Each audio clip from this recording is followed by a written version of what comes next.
In 1995, I brought together a small group of investigators at the NIH who were studying why placebo seemed to work in some people and not in others.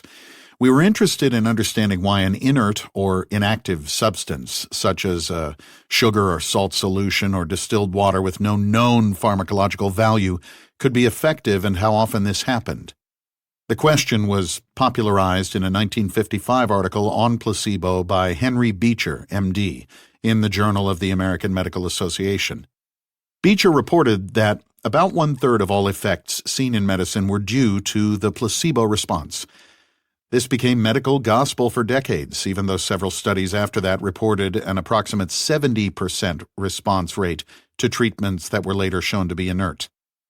At the meeting in 1995, Professor Dan Mowerman, an anthropologist from the University of Michigan, showed findings that floored the audience.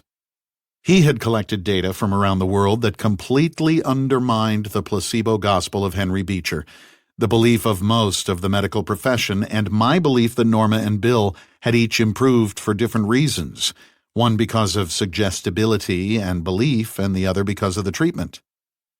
Professor Mowerman revealed that the healing effect from fake treatments could vary from 0% to 100%.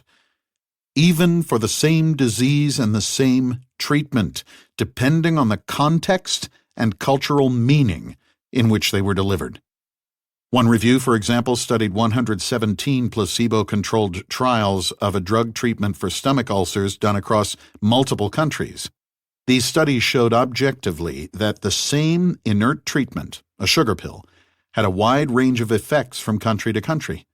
The healing rate in Germany, for example, was very high, but in the Netherlands and Denmark it was low. In Brazil, hardly any patients with ulcers healed when given placebo. The dramatically varying results were influenced by country, context, delivery, and the patient's interpretation of that delivery. In other words, the cultural context influenced the meaning, which in turn influenced the biology, the pathology, and the outcome.